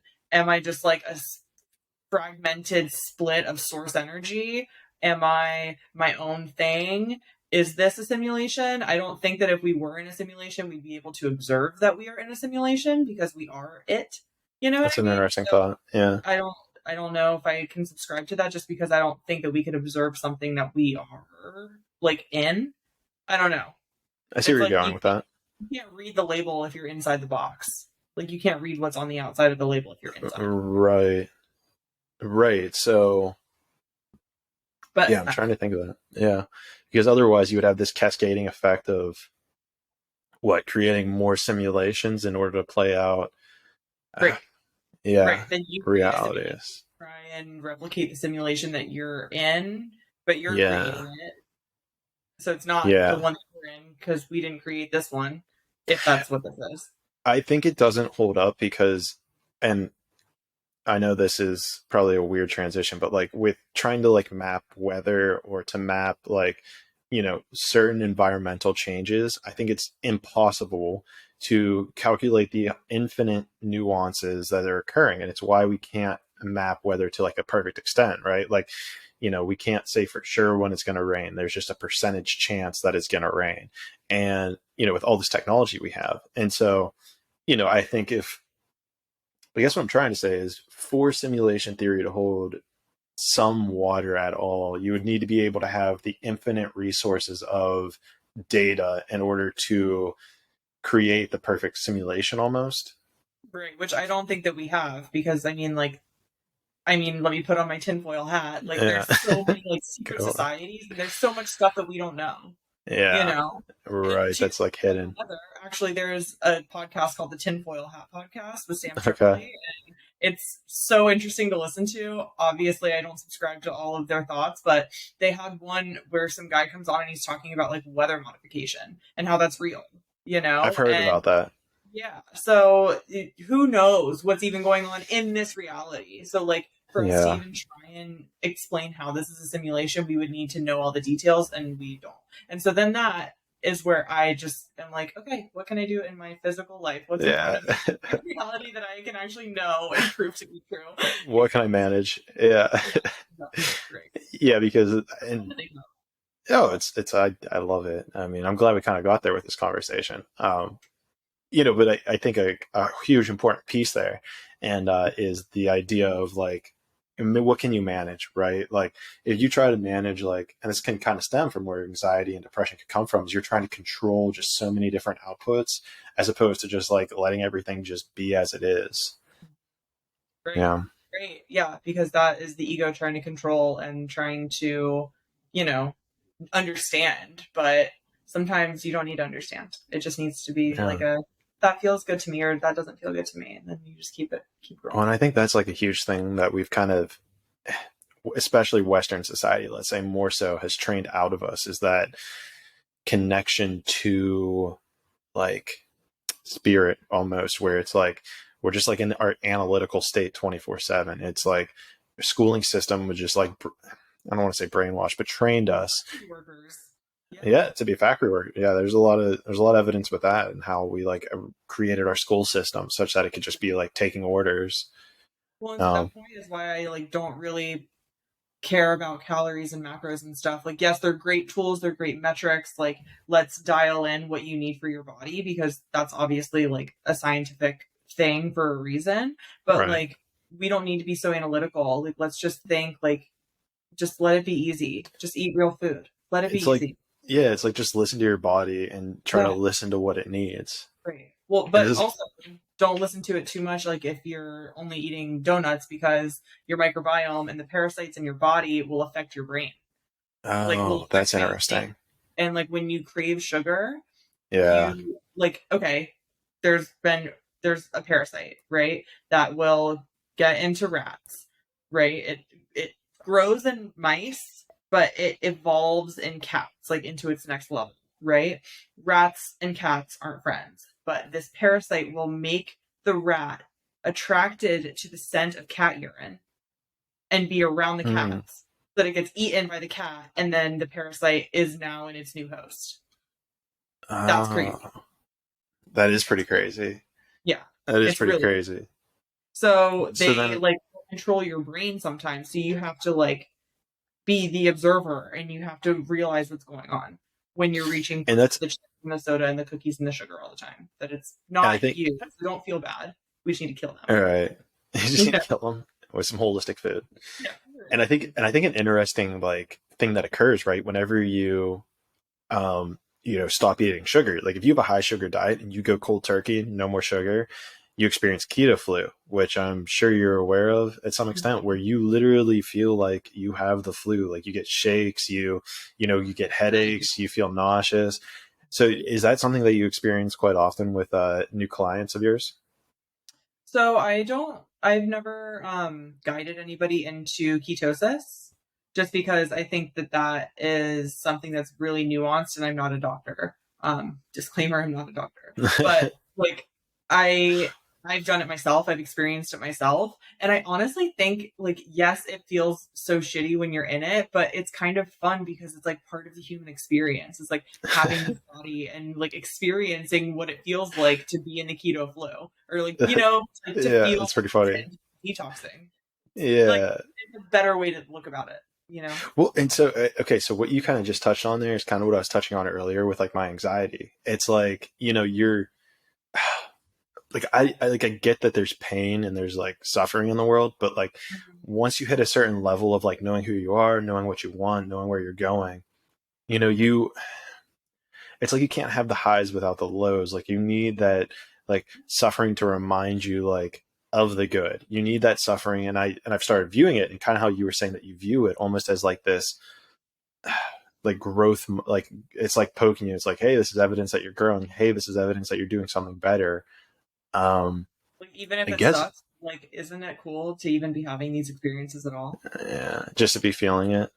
Yeah, just to be here Yeah, doing it. Because I mean, I didn't choose to be born like consciously, but maybe on like some right. soul level I did, some starseed shit. But like, That's another wild conversation. I'm here. Yeah.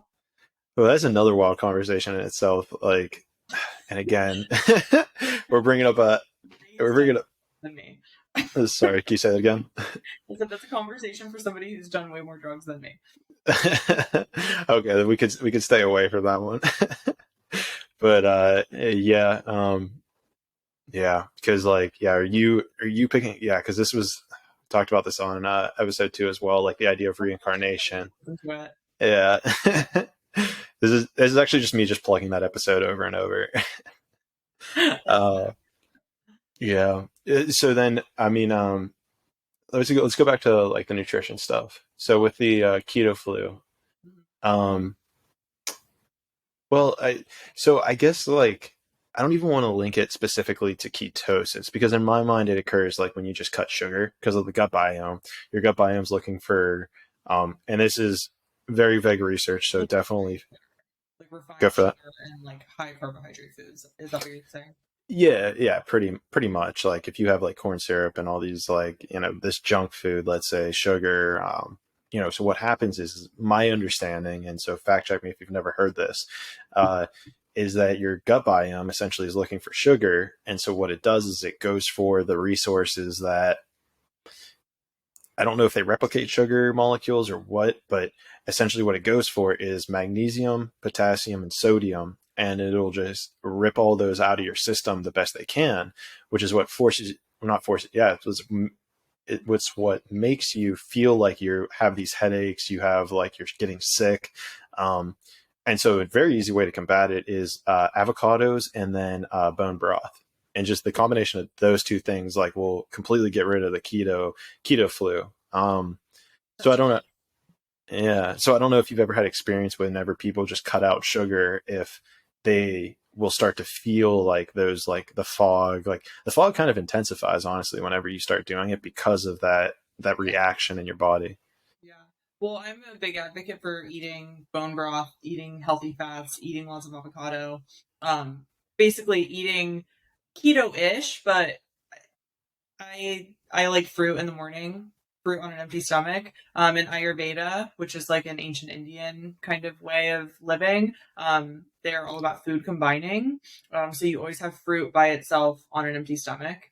And so basically, moral of that being like my clients don't really go into the keto flu, but I would love to, explore that with people and, maybe one day in the future guide them into that. But again, that's just something that I don't really specialize in. I just try and specialize in getting people away from eating processed bullshit and feeding their Yeah. kids junk food, because that's really where my heart lies, is with like children. Because as a child who, I mean, obviously my parents are the best people ever, but Yeah. like just didn't know better. Oh And yeah. if, I just want kids to have a fair advantage in life, Man, I can relate to that. If my senior year picture, there was something there was some weird stigma in my mind where it was like the more you eat, like kind of the cooler. Like people were always like the amount of food I could eat like back in the day was arguably gross. like like I remember just like the shock and awe that it would put into people, and it was like kind of like it was kind of cool. I was like sick, but now I look at photos, like I had a pretty big stomach, and it was like yeah, end of the day, it was like, what are we doing here? Like, I don't want that. And, I was considered my like self like a healthy person, and I was like conscientious, and what would it be like? You would validate kind of the reason that you weighed so much, it was like, oh, I'm not actually, I'm a lifter. I lift, I play football, it wasn't, yeah, I'm not, yeah, I'm healthy. if you feel good at like a bigger size, like then do that. I'm actually not going to go into that territory because there's just so much ground for being fat shamey or whatever. So I'm not going to go there. Well, yeah, whatever you're It's comfortable with. It's a weird topic, right? great. Yeah. Yeah, it's kind of weird, right? Like it's you know, I guess a way you can kind of phrase it is like your body's looking for its equilibrium almost. It's looking For for sure. its like middle ground, and so it leads credence to. And we could use me for an example. Let's we can fat shame me. You know, so for an example, like I probably sit around like 13 to 15% body fat, but in an ideal world, like I want to be around 8 to 10%.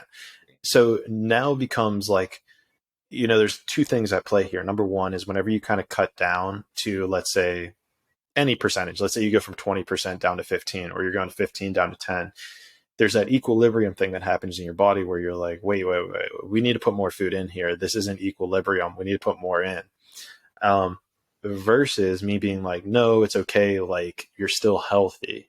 So I think that there has to be some sort of, would it be duality in there? I mean, you being a health coach, do you think that it's like, and I mean, I know 15% or 13 to 15% is not like crazy by any stretch of the imagination, but Some people are yeah, like 50% body fat. yeah, That's insane. They have that fat in is their insane. stomach. They have fat inside of their that's insane. Like visceral fat. They're 50% fat, which I mean, even 20% is.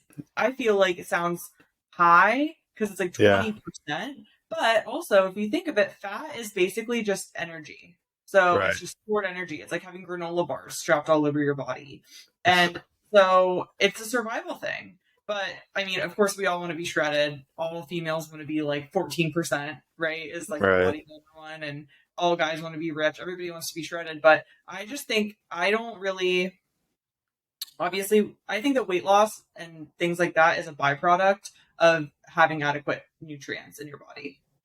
It's an That makes sense. because your body doesn't need to hold on anymore because it doesn't know when it's going to get the next vitamins or the next proteins or the next proper whatever. So it's just holding on to whatever it can find because it doesn't know when it's going to be fed properly again. And so when you start to introduce more nutrient dense foods, then your body can release some of the shit that's been holding on to. Sorry about that. But No, yeah. you can swear. You're good. Completely uncensored. Okay. Yeah, But yeah, you're good.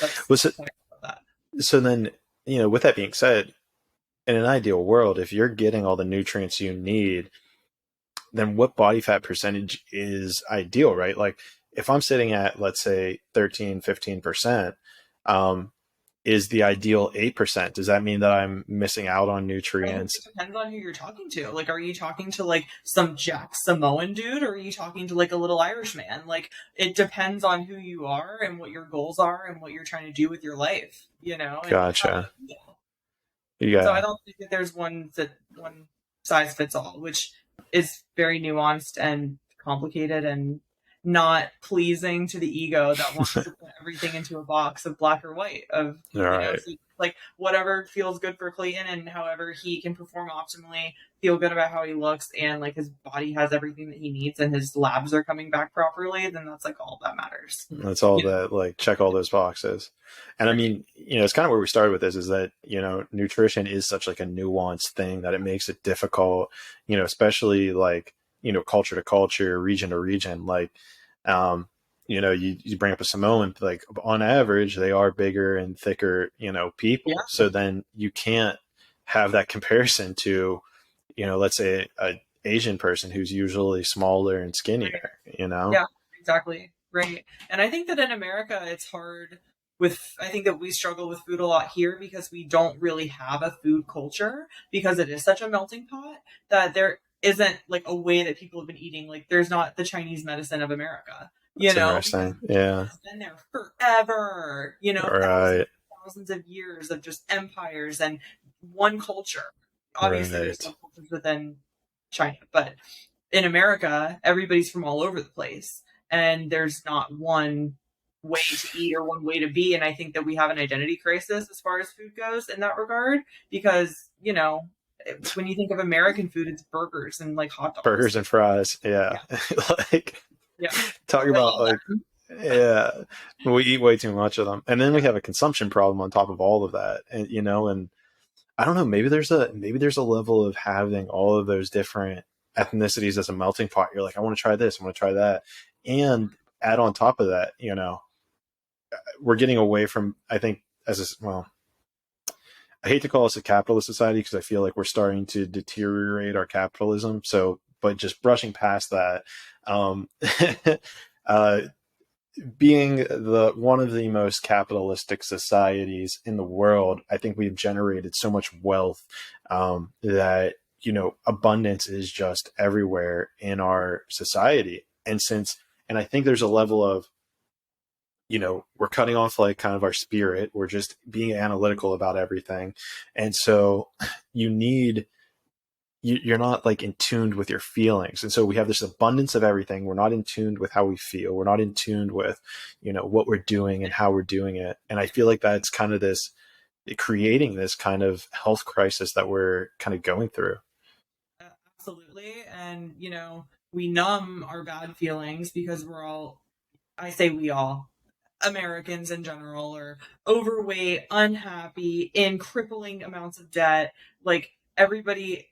And so then you find cheap thrills with food that is literally being engineered to make you addicted to it. There are food scientists that get paid a lot of money to figure out what's the perfect ratio of fat, sugar, and carbs or salt. Fat, sugar, and salt. What is the perfect ratio so that you are satisfied when you eat that chip, but it disappears immediately, melts in your mouth, and you just eat the whole entire bag. Yeah. And it's empty calories and empty food, and it causes weight gain, which causes all of these different illnesses like diabetes, hypertension, heart disease that then the pharmaceutical companies make a bunch of money off of. And it's really insane. And it's even more insane that there's not any money really.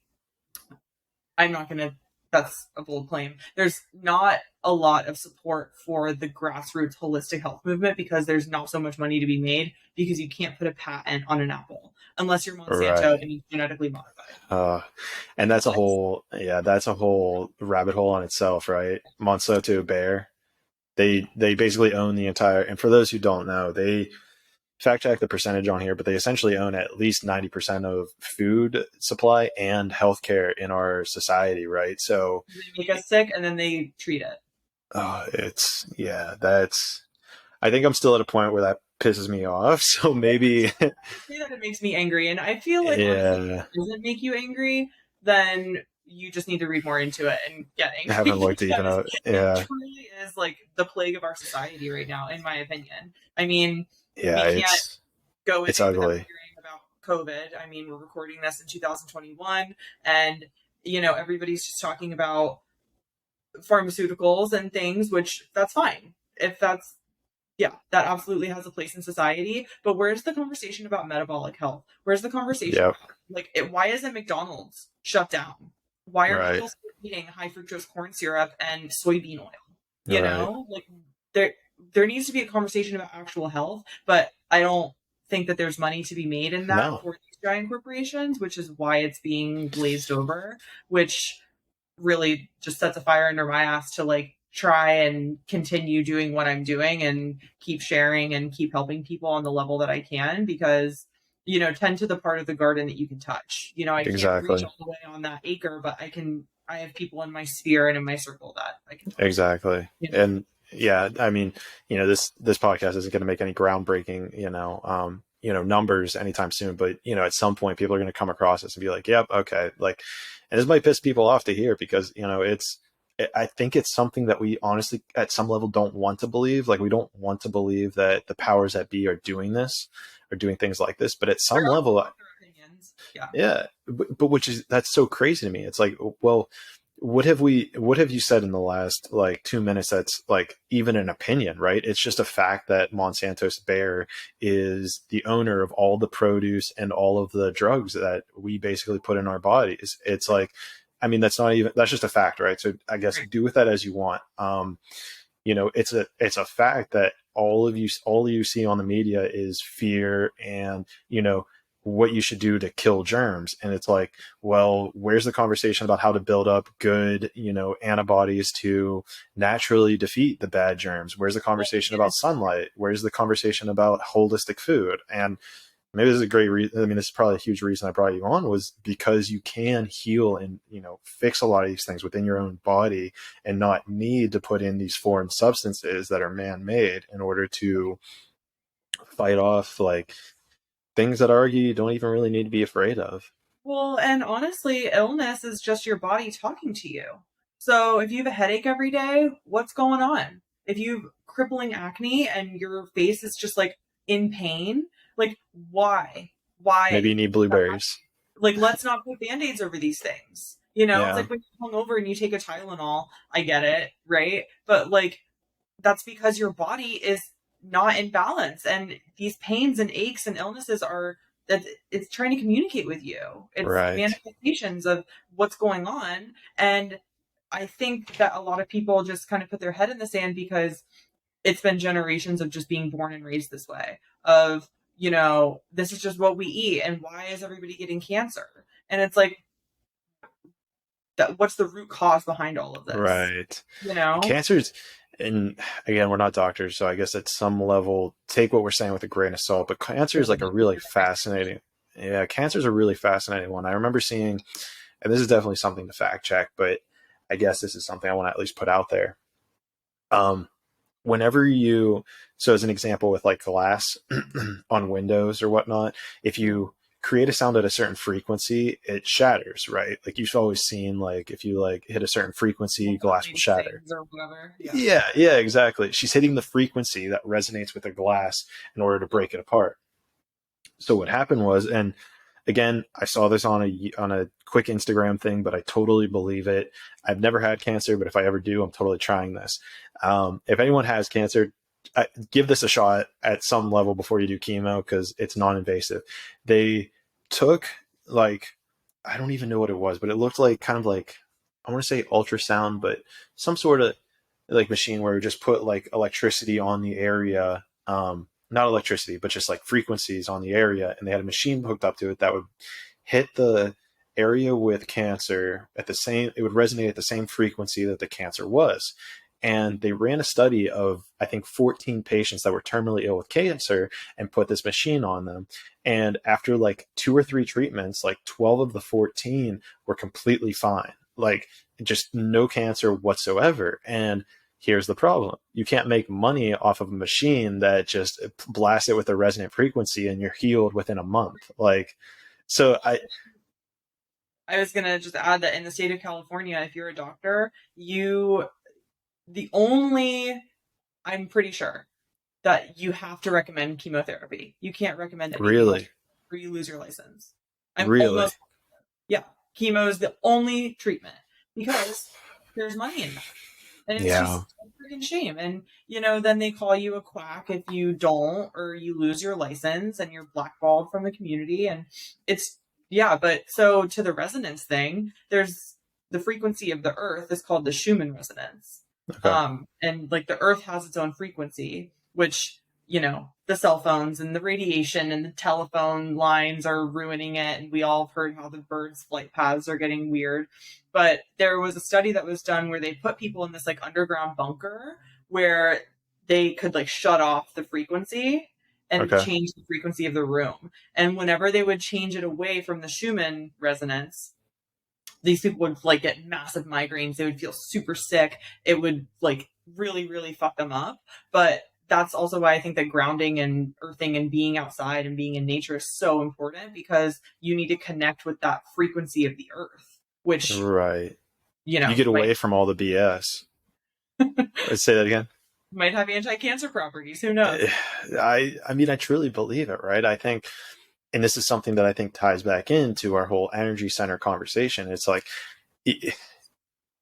there's even the energies within your body, right? Like as you kind of scale up, the frequency of them kind of actually scale as well. So like whatever your root chakra is, it might, I don't even really want to guess, but let's say it's like within like the 200 to 300 hertz range. And like, as you go up, I think your heart might be about like 590 something hertz.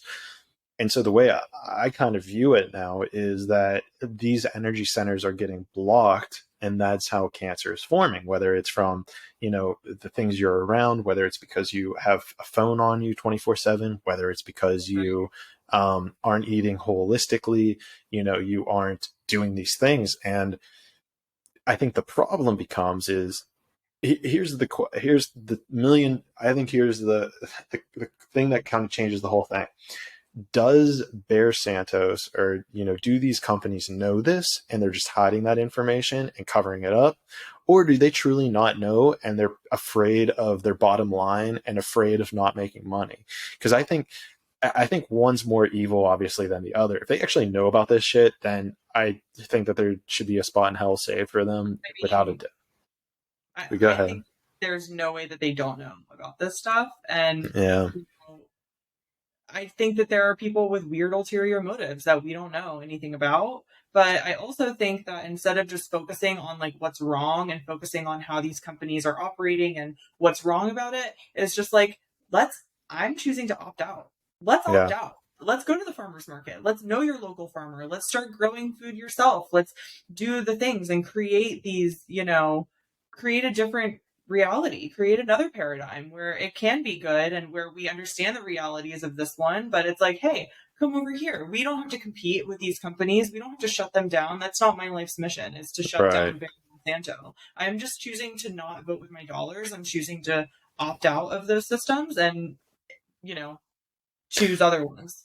And I think that's an important point, right? I think this conversation was starting to deteriorate into a little bit of anger and frustration. And let's not do that. I think it's so much more powerful, like you said, to get a coaching thing from Hannah Olsson. To just kidding, do whatever you want to do. But I think it's so beneficial to people to just be aware of it and just to at least I mean, I truly believe one person can change the world. So as long as, you, and I'm speaking for myself as well, anyone that's listening, as long as you are doing what you need to do to become, if you want to see a change in the world, act as if it's changed and kind of just live that way, right? Start eating the right way you should. Have these conversations with people who start talking about it. And the difficulty about it, and I think this is where the difficulty comes in, is that it's like when you expose someone to this like too quickly, and I don't know if we did that or not. I guess we'll probably find out once we release this. Um, there's like a there's like a whiplash effect where like people don't want to believe kind of thing that they were ever fed something wrong. It's like they would rather believe that it's the whole Matrix paradigm. It's like, you try to pull people out of the Matrix, they're going to fight back tooth and nail before they like come around. So hopefully we didn't like go too aggressive on this, but I'm not sure. My intention, and I'm just like, yeah. Even just say no, yeah. but I think that it's important to understand what's going on, but just knowing that, like, I don't know whether you want to believe or not that is our reality, which like it is, but knowing that there's like it doesn't have to be even scary. It can just be like, oh wow, okay. Like I was saying earlier, like this can be fun, cool. Yeah. What else can you do? It's an opportunity. Your own thing, and I mean, granted, it's getting more and more difficult with the current state of affairs and how people are handling this current health crisis and mandates and laws and all of this craziness that's going on. But there's still the opportunity to opt out, and I'm choosing to opt out of all of it. And I just am not letting it in my reality as much as I can, Yeah, right. At some level, it's like, I feel like at some level, you got to kind of face it with compassion almost.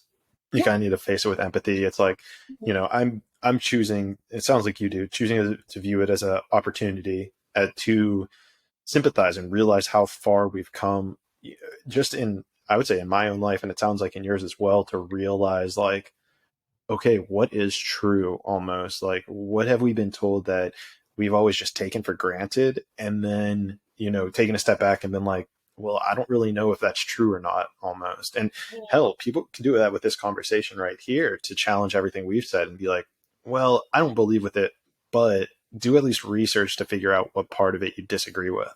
Oh, and I would love to chat with anybody that, has a different opinion on whether it be anything regarding nutrition. If you really think that plants are the most nutrient dense foods, I would truly love to talk to you about it. But also just with anything. I mean, with anything, but it's also having an open mind and keeping your cup empty to always just be able to fill it with new knowledge and new stuff. And just, I mean, and this is usually the part where I tell people, like, if anything that we have said angers you, do not message us. I'm open to conversations, but do not message us from a place of anger or contempt, or because that's something that you can feel in a text message. Instead, you have to meditate for 10 minutes and then you can word your message to explain what you disagree with and like the way that you actually see the world, and come from a place of trying to learn something as opposed to a place of I'm right and you're wrong. And I will add that for me, I'm probably going to respond to your message playfully, which will further anger you and you're not really fixing me. Oh, I've already told people that if it's going out of it. I love talking to people. I love learning, and I'm here for it. So yeah, I take the other road. I've told people that I'll just ignore it. Like if they're coming from a place of anger, I'll just kind of just be like, no. Ignoring it is like my favorite because they need a response so badly. Yeah. Well, hey, look, I'm on. Yeah, I've put out I think 6 episodes now, and I haven't gotten an angry message yet. So honestly, I don't know what it is. I don't know if I'm just putting this out there the right way. So I have a feeling this one might ruffle a few feathers if I had to guess, but let's see. I mean, this one definitely, I think people definitely need to meditate on some of the things that we've said here, or if they're angry, maybe not. Maybe you got a dope community that I've been putting together. Yeah. If you're angry, I'm honored. You got to put that on a t-shirt. Yeah, right. Yeah. It definitely is going on a t-shirt somewhere. Honestly. Yeah. But here for a good time, and This has been such a great conversation. I really appreciate you having me on. Yeah, I love it. Thank you so much, Hannah, for coming on. Is there anything you want to plug, or I mean, this seems like a great spot to kind of end it. Is there anything you want to plug or encourage people to do outside of what we've already talked about, or reiterate if you'd like? Well, really, if you could just do one thing for your health, I would recommend just start cooking food at home. That'd be the one thing. Drink lots of clean water. Start cooking food at home. If you want any help with that, if you need any recipes or tips or just ideas, please feel free to reach out to me. My website is hqholistic.com, and I'm pretty much only on Instagram at hq.ols. So feel free to reach out to me, or you can find me through Clayton. Yeah, So and yeah, I'll put, and for anyone listening, I'll definitely put all of her information in the description. So whether on YouTube or any of the streaming services, you'll be able to just click the details and find Hannah's stuff like super quick. Um, so yeah, definitely. This is where I got to plug myself. Everyone that's listening, please like, share, comment, subscribe. Definitely share with people. I think that's it doesn't really help that much with the algorithm, but I would honestly rather like this be people who know us, know you, like you're able to kind of get these ideas out there, maybe things that you've talked about with other friends, like, hey, Clayton and Hannah were just talking about this. Like, here's an interesting idea that we can add to our conversation. Um, I have a Facebook group that if you guys want to join, talk in there. I need to find a way to kind of get the buzz going there. People haven't really been discussing the stuff that much, but that's my own problems. But yeah, I just want to close with Hannah. Thank you. I appreciate it. This was a dope conversation. Everyone that's listening again, your goal is if you want to reach out and don't come from a place of anger, meditate. I will tell you to go meditate. Sounds like Hannah will give you a snooty remark. she'll play with you. I guess it sounds like. But again, thank you guys. I appreciate it, and let's continue to grow together.